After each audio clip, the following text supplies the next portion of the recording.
Hi అండి. మనము ఉసిరి నూనెని ఇంట్లో మన హెయిర్ ఊడిపోకుండా ఉండడానికి చాలా బాగా ఉపయోగపడుతుంది. నేను మా పిల్లలకి ఇదే యూస్ చేస్తాను.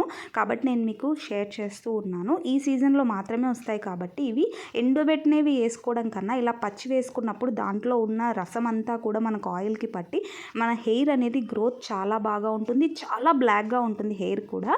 సో, ఇవి నేను ఇప్పుడు ఒక 15 టు అబోవ్ తీసుకుంటున్నాను. హాఫ్ లీటర్ నూనెని నేను తయారు చేసుకుంటున్నాను. అండ్ ఎక్స్ట్రా వర్జిన్ కోకోనట్ ఆయిల్ని అయితే తీసుకున్నాను. ప్యూర్ కోకోనట్ ఆయిల్ని మేము ఇంతకుముందు కేరళలో తెచ్చుకున్నాము. ఆ కోకోనట్ ఆయిల్ని మాత్రమే యూస్ చేస్తున్నాను. ప్యూర్ది యూస్ చేయడం వల్ల మనకి మనం ఏదైతే హెయిర్ ఉంటుందో లాస్ కాకుండా ఉంటాము. ఈ హెయిర్ ఆయిల్ని వాడాక మీరు చెప్పండి. తర్వాత ఇలా మనము ఉసిరి గింజల్ని తీసేసి చిన్న చిన్న పీసెస్గా కట్ చేసుకొని మనం పక్కన పెట్టుకోవాలి. ఆయిల్ లో ఫ్లేమ్లో మాత్రమే పెట్టాలి.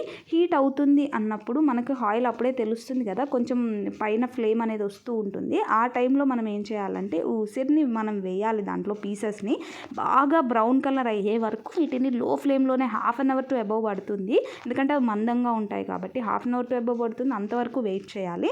మనకి ఇంకా కొద్దిగా లైట్ బ్రౌన్ వస్తుంది అనేటప్పుడు ఒక 2 టేబుల్ స్పూన్స్ ఆఫ్ మెంతుల్ని యాడ్ చేసుకోవాలి. దాంట్లో కావాలంటే కరివేపాకుని కూడా ఎక్స్ట్రాగా మీరు యాడ్ చేసుకోవచ్చు. ప్రాబ్లం ఏమి ఉండదు. మంచి స్మెల్ వస్తుంది. నేను హాఫ్ లీటర్ తీసుకున్నాను కాబట్టి 2 టేబుల్ స్పూన్స్, మీరు పావు లీటర్ తీసుకొని తయారు చేసుకుంటున్నారంటే 1 టేబుల్ స్పూన్ని యాడ్ చేసుకోండి. సో ఇలా లైట్ బ్రౌన్ వచ్చింది కదా, ఇలా లైట్ బ్రౌన్ వచ్చినప్పుడు మనము కొద్దిగా వెయిట్ చేసి తర్వాత స్టవ్ ఆఫ్ చేసుకొని రాత్రంతా దాన్ని అలానే పెట్టేసి నెక్స్ట్ డేకి ఇవన్నిటిని పిండేసి ఆయిల్ని తీసి పక్కన పెట్టుకొని మీరు ఎవ్రీడే యూస్ చేసుకొని నైట్ పొద్దున తలస్నానం చేస్తే హెయిర్ గ్రోత్ అనేది బాగుంటుంది. Thank you so